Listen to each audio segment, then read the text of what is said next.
तो मोटरयान अधिनियम 1988 का विस्तार होगा। ये कहाँ कहाँ है? ये संपूर्ण भारत में है।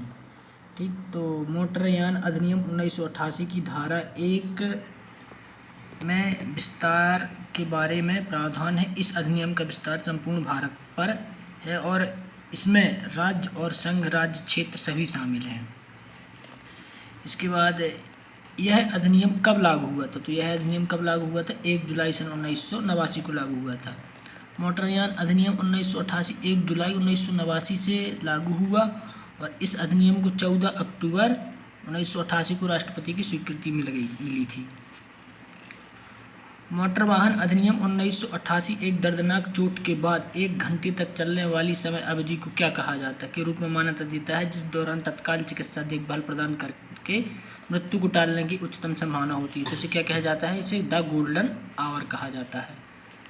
ठीक, मोटरयान वाहन अधिनियम 1988 की किसी बड़ी दुर्घटना अथवा दर्दनाक चोट के बाद 1 घंटे की अवधि को द गोल्डन आवर की संज्ञा दी जाती है, जिस दौरान चिकित्सा की देखभाल कर जटिल व्यक्ति को बचाया जा सकने की संभावना अधिक होती है। अधिनियम की धारा 2(12) के तहत स्वर्णिम घंटा को परिभाषित किया गया है और धारा 162 में स्वर्णिम काल के लिए स्कीम बनाने का प्रावधान है।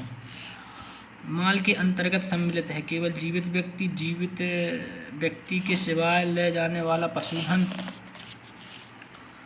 या फिर मोटर कार या मोटर कार से संबंधित किसी ट्रेलर के वहन किए जाने वाला कोई चीज़ जिसमें यात्री या निजी सामान नहीं है। तो इसमें बी और सी दोनों हैं। मोटरयान अधिनियम की धारा 2(13) में माल को परिभाषित किया गया है। इसके अनुसार माल शामिल करता है पशुधन और कोई वस्तु, सामान्यतः गाड़ी के प्रयोग किए जाने वाले उपकरणों से, अन्यथा जो गाड़ी द्वारा जीवित व्यक्तियों को छोड़कर लाई गई हैं किंतु किसी मोटर कार या मोटर कार से संबंधित किसी ट्रेलर में लाई गई हों, की यात्रा करने वाले यात्रियों के व्यक्तिगत सामान को शामिल नहीं करता है। इसके बाद भारी यात्री मोटरयान से अभिप्रेत है। तो कौन है? कोई भी लोक सेवायान, प्राइवेट सेवायान या शिक्षा संस्थान बस, ऐसी मोटर जिसका वाहन रहित भार 12,000 किलोग्राम से अधिक है, उपरोक्त सभी हैं।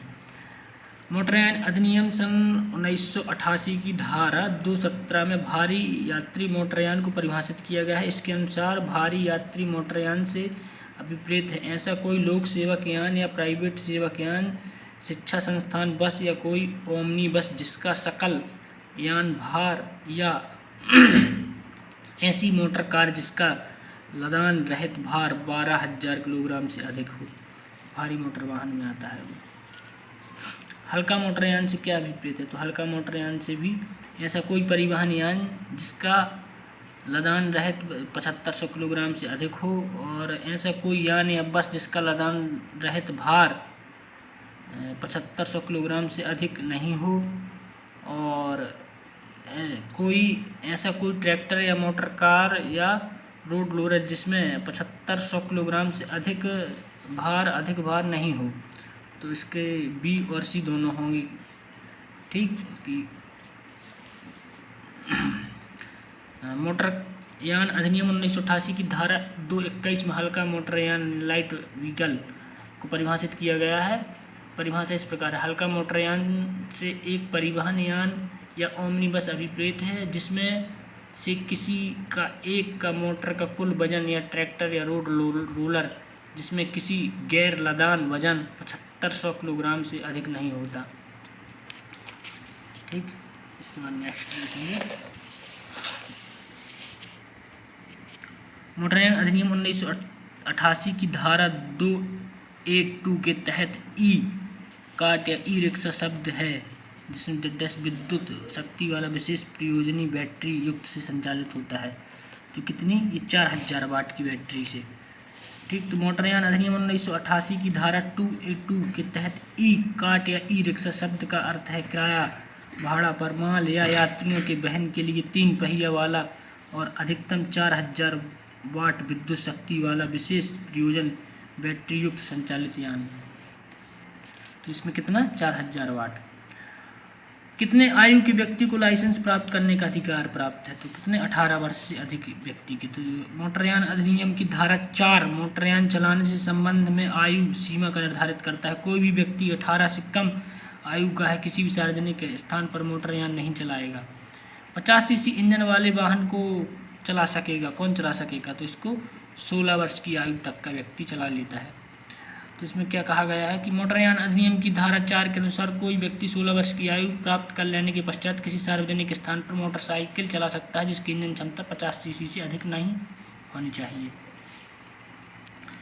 इसके बाद मोटरयान अधिनियम 1988 के अनुसार अधिनियम के तहत नौसिखिया लर्नर को जारी किया गया लाइसेंस क्या होता है? केवल उस राज्य के प्रभावी होगा जहां उसे जारी किया गया है, संपूर्ण भारत में प्रभावी होगा, या क्षेत्रीय परिवहन अधिकारी के कार्यालय के क्षेत्रीय अधिकारी के भीतर जहां से वह इसे जारी किया गया है, या केवल उस प्रभावी जहां इसे जारी किया गया है। तो इसका मुख्य रूप से आंसर होगा कि संपूर्ण भारत में प्रभावी होगा। तो मोटरयान अधिनियम 1988 की धारा 13 के अनुसार इस अधिनियम के अंतर्गत दी गई शिक्षार्थी अनुज्ञप्ति या चालान अनुज्ञप्ति संपूर्ण भारत में प्रभावी होगी। अतः प्रभावी चालान अनुज्ञप्ति उस व्यक्ति संपूर्ण भारत में कहीं भी मोटरयान चला सकता है।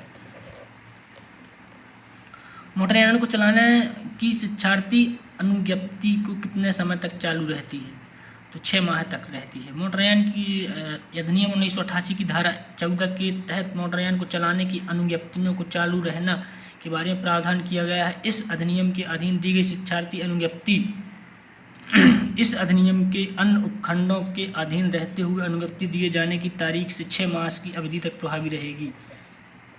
एक शिक्षार्थी का लाइसेंस आमतौर पर ही अवधि के लिए प्रभावी होता है। तो कब तक के लिए प्रभावी होता है? लाइसेंस जारी होने से 6 महीने तक प्रभावी होता है। धारा 14 में दिया गया है कि अधिनियम के तहत जारी प्रशिक्षु लाइसेंस जो एक अधिनियम के अन्य प्रावधानों के अधीन रहते हुए लाइसेंस जारी होने की 6 माह की अवधि प्रभावी हो, किंतु प्रशिक्षु लाइसेंस की अवधि 6 माह तक ही होगी।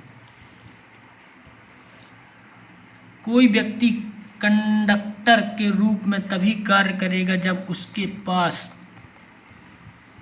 क्या हो? प्रभावी कंडक्टर अनुज्ञप्ति हो और कंडक्टर के रूप में कार्य करने के लिए उसे प्राधिकृत करने के लिए उसके नाम दी गई हो। ठीक, या तो प्रभावी कंडक्टर अनुज्ञप्ति हो या कंडक्टर के रूप में कार्य करने के लिए उसे प्राधिकृत करने के लिए उसके नाम की दी गई हो।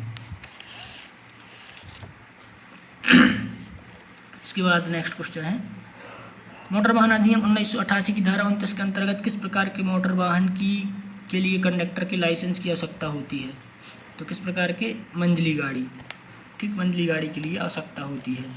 और इसका व्याख्या देख लेते हैं। मोटरयान अधिनियम 1988 की धारा 29 में कंडक्टर अनुज्ञप्ति की आवश्यकता के बारे में प्रावधान किया गया है। कोई व्यक्ति किसी मंझली गाड़ी में कंडक्टर के रूप में तभी कार्य करेगा जब उसके पास ऐसी प्रभावी कंडक्टर अनुज्ञप्ति हो जो ऐसे कंडक्टर के रूप में कार्य करने के लिए उसे प्राधिकृत करने के लिए उसके नाम दी गई है।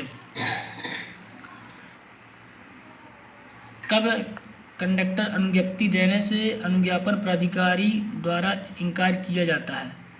तो कंडक्टर अनुज्ञप्ति देने से अनुपालन प्राधिकार द्वारा इनकार किया जाता है। कब किया जाता है? तो उपरोक्त सभी इसका आंसर है। यदि आवेदक के पास न्यूनतम शैक्षणिक अर्हता नहीं है, आवेदक के चिकित्सा प्रमाण पत्र से यह प्रकट होता है कि वह कंडक्टर के रूप में कार्य करने के लिए शारीरिक दृष्टि से हालात ठीक नहीं है, आवेदक द्वारा धारित पहले कोई कंडक्टर अनुज्ञप्ति प्रतिसन्नाहत की गई है, यानी कि रिवोकेट की गई है। मोटरयान अधिनियम 1988 की धारा 31 में परिचालक अनुज्ञप्ति देने हेतु निष्पक्षताएं संबंधी प्रावधान दिए गए हैं। 18 वर्ष की कम आयु में कोई भी व्यक्ति परिचालक का लाइसेंस नहीं धारण करेगा। इसके अनुसार अनुज्ञापन प्राधिकारी एक परिचालक लाइसेंस जारी करने से इनकार कर सकेगा यदि आवेदक न्यूनतम शैक्षणिक योग्यता को धारण नहीं करता है, यदि आवेदक द्वारा प्रस्तुत चिकित्सीय प्रमाण पत्र प्रकट करता है कि वह एक परिचालक के रूप में कार्य करने के लिए शारीरिक रूप से अयोग्य है, यदि आवेदक द्वारा धारित किसी परिचालक लाइसेंस का पूर्व में प्रतिसंहरण कर लिया गया था तो वह इसके तहत जारी नहीं किया करेगा। ठीक है, नेक्स्ट क्वेश्चन अगली वीडियो से पढ़ेंगे।